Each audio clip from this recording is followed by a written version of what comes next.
story on it about an Aiken homeless ministry continues. What community members are saying needs to be done to help with the growing homeless population ahead. And Aiken residents getting a chance to look at early plans on a major project for downtown. We'll have more on the proposed plans as your News at 7 starts now. Live from Television Park, this is WJBF News Channel 6 at 7. Good evening, everyone. I'm Dee Griffin. Thanks so much for joining us. Coverage you can count on begins with some people living in Burnettown and Gloverville speaking up after making big accusations against a local homeless ministry. They're raising questions about Walking Tall ministry and its operations, but those concerned say the bigger problem is what they aren't doing for the homeless. Graham Lee has the story. The ministry has been operating in Gloverville for close to 10 years, but some say after nearly a decade, they aren't seeing any progress when it comes to the homeless problem. We're seeing a steady incline in the homeless, and we don't see where they're helping the community at all. In fact, it's making it worse because crime's going up, and we see a lot more homeless. So if you're supposed to be helping the homeless, how are you doing that? Morris organized a concerned citizens meeting over the weekend, joining community members who say crime and homelessness in the area has gone up at an alarming rate. I used to have a business down in the Bath area, and I had to close it down because I had the homeless coming into the business stealing. I had them hanging out in the parking lots at night. They're accusing the ministry of misappropriating funds and moving the homeless people into Aiken County from different parts of the country. While the director says the accusations are false, they stem from scuffles with those living nearby in the past. There were a few folks in the community that we've had issues with before that don't like what we do. They don't like homeless people. They don't like people in drug addiction. Do you hate homeless people? No, I don't. But I also don't want them to be enabled. They need to be working towards being able to do something for themselves. Community members are now looking to law enforcement and state representatives to take action. Some are proposing the idea of a curfew to keep the homeless off the streets late at night. I don't know that if a curfew is the answer or not. I don't know. Does the curfew punish normal community citizens? We always worrying about the rights of the addict and the homeless. What about the taxpayers of the who's working for them? They'll have a lot more to say next week as a town hall meeting at Aiken Tech is set for October 6th. In Aiken County, Graham Lee, WJBF News Channel 6. 2 people are facing charges in connection with a murder in Augusta. 29-year-old Fabian Lee has been charged with murder, and 30-year-old Taisha Manning is charged with tampering with evidence. The charges stem from an investigation into the shooting death of Carl Dedman on Windsor Spring Road back in July. And both are being held in Webster Detention Center. Well, it's time now for a first look at our weather with meteorologist Jennifer Tracci, and it was a gloomy day. Yeah, super cloudy over the past couple of days with a few showers around. You can see that now on Live Viper 6. We're tracking just one shower now in Washington County. The rest of us are nice and dry, but here's a closer look there at around Sandersville to the west of it. We actually have a decently heavy downpour, but like I mentioned, overall pretty quiet weather, and this rain has not amounted to much over the past 24 hours. A lot of places have stayed completely dry, while others picked up around trace amounts of rainfall. Today's almanac shows that Augusta Bush Field did not officially pick up any rain. We had a low of 69, well above average this morning, but then well below average this afternoon as we only made it to 77. Now I'm going to step out of the shot. As you can see, this beautiful sunset, and look at that. The skies are finally starting to clear. We are going to see some sunshine tomorrow. Back to beautiful weather, but it definitely has been cloudy lately. Now right now those temperatures are in the low to mid 70s, 73 in Thompson, 74 in Louisville and Millen. Aiken, you're at 72, 75 in Wrightsville and Waynesboro. Winds are coming out of the northeast, around 13 miles per hour sustained in Waynesboro. An occasional gust up to around 20 to 25 miles per hour. Right now, 22 mile per hour wind gusts in Bamberg. And for the rest of the evening, we will continue to see those skies clear as temperatures get down into the upper 60s. More details on your forecast coming up. Back to you, Dee. All right, thanks so much. We'll see you in a few more minutes. Downtown Aiken could be getting a major makeover. Developers unveiled early plans for Hotel Aiken and nearby properties. Aiken Bureau Chief Sean Cabotstock has the story. I'm just so thankful that it's finally getting done. Right now it's an eyesore. Dozens came out to Newberry Hall Tuesday to see what's next for the historic hotel. Renderings show a hotel addition with a glass corridor, a rooftop bar on Lawrence Street, and luxury apartments on B Lane. I like the way they kept the style of the hotel pretty much intact. In fact, a little history, my great-grandfather's uncle was the first owner of the hotel. The plan keeps the hotel's original structure and woodwork using historical photos as a guide.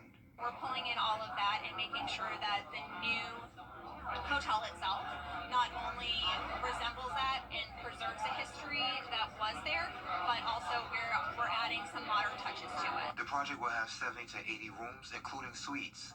A 3-story parking deck and new public spaces are also planned. Lobby level, you'll have a restaurant as well as a bar within that restaurant, a cocktail parlor as well. Most people welcome the boost for downtown. Others worry how the new building will fit Aiken's historic character. I'm not terribly happy about the project. I think that it's too big, too much for Aiken. It's too high, too wide, too unhandsome.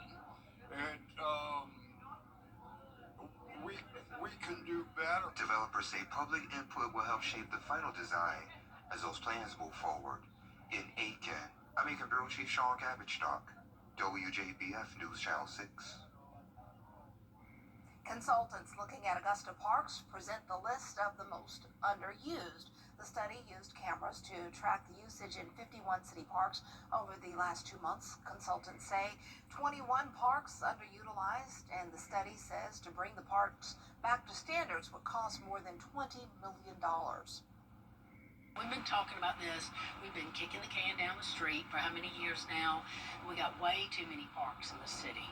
Way too many. And I've said it before, if we let go.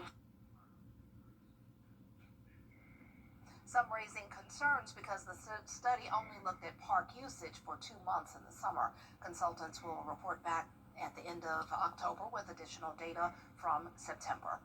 Well, tomorrow the public is invited to attend a hearing with Augusta city leaders on the Dogwood Terrace apartments. It's concerned the proposed abandonment of a portion of the complex extending along Bolt Drive. The hearing will be held from 1 p.m. until 3 p.m. inside the municipal building on Telfair Street. Well, coming up only a few hours away from a government shutdown, possibly.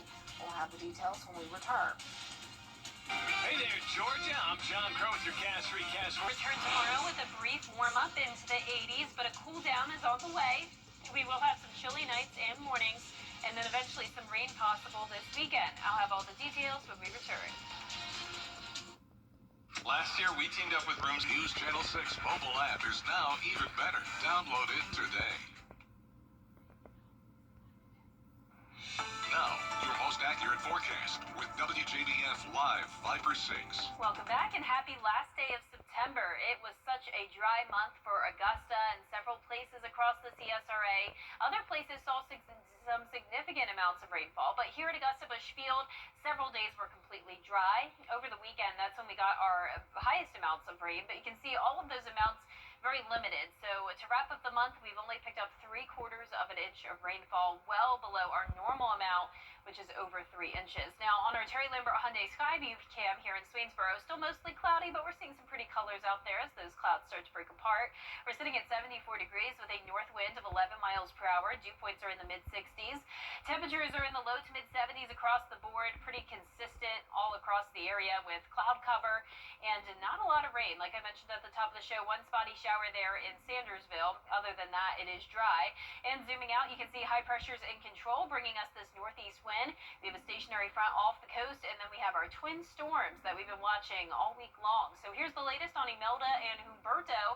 They're actually both Category 1 hurricanes now. So before, Humberto was a Category 5, and Imelda was just a tropical storm. And just like that, they are about the same now. 85-mile-per-hour winds, 80-mile-per-hour winds.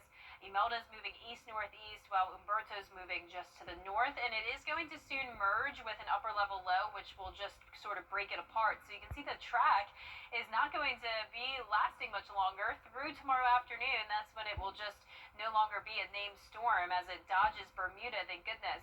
But unfortunately, Imelda could be making a beeline straight for Bermuda as a Category 2 hurricane. So Imelda has a much longer lifespan expected as it continues to strengthen up to a Category 2. Now for us tomorrow, once again, no impacts from Imelda. It's moving far out to sea. It's going to be a nice day, starting out a bit chillier at 61, then climbing into the mid-80s as the clouds continue to break apart, and we'll see some sunshine tomorrow. Now notice the low temperatures are going to be taking a dip. It's going to get really chilly Thursday, Friday, and Saturday mornings, but then we will see warmer temperatures as we go into the weekend and early next week, and that's going to be because of a stalled front that's going to develop to the south of us. That'll bring more cloud cover and some slight chances of rain Saturday through next Tuesday. Highest chances look to be on Sunday and Monday. But as for the next couple of days here, you can see tonight at 10 o'clock, still some cloud cover, maybe an area of drizzle or very light rain. But we're going to be dry tomorrow. Clouds continue to break apart. It's clear by Wednesday night into Thursday. Plenty of sunshine with all of that moisture staying down in Florida and out to sea. So for our temperatures tonight, we will be near average, 61 in Augusta. Highs tomorrow also near average, 84 in Augusta. And the 10-day forecast is showing the temperatures taking a drop all the way down to 78 for a high Thursday, 79 on Friday. Then we slowly get back to near average next week with, once again, just those slight chances of rain for the first weekend of October. All right, looks good. Thanks so much. Well, coming up, we're celebrating Hispanic Heritage Month. We'll take a look at how a group of women is teaching their community about salsa music. Stay with us. The CSRA. It's where we were born, where we live, where we work, where we're raising our families. It's our home. That's why the people of the CSRA count on us after an accident. Injured? Call me, the Augusta Guy, 706-724-7224. Join Piedmont Augusta Foundation for the 25th Annual Miracle Mile Walk, Saturday, October 18th at the Augusta Common. Donation drop-off begins at 7:30 a.m. The walk kicks off at 9 a.m. Visit WJBF.com/Miracle Mile to start a team, donate, or to purchase raffle tickets. All proceeds stay local to give women in our community a fighting chance against breast cancer by providing life-saving mammograms. Be a part of the miracle and join us for the 25th Annual Miracle Mile Walk. See you there. WJBF Sports presents Game 9 Live every Friday night at 7:30. Now streaming live on WJBF 6 Plus. Download the 6 Plus app and catch Game 9 Live every Friday night at 7:30. Streaming on WJBF 6 Plus. Get the latest video in one click at WJBF.com. When it comes to choosing a lawyer after an accident, local experience matters. I'm Austin Jackson. I've been helping accident victims in Augusta, Aiken, and the entire CSRA for over 10 years. And I'm ready to help you right now. Call Austin Jackson, the Augusta Guy. Weather headlines on WJBF News Channel 6. Brought to you by Southpaw Roofing. Roofing done right.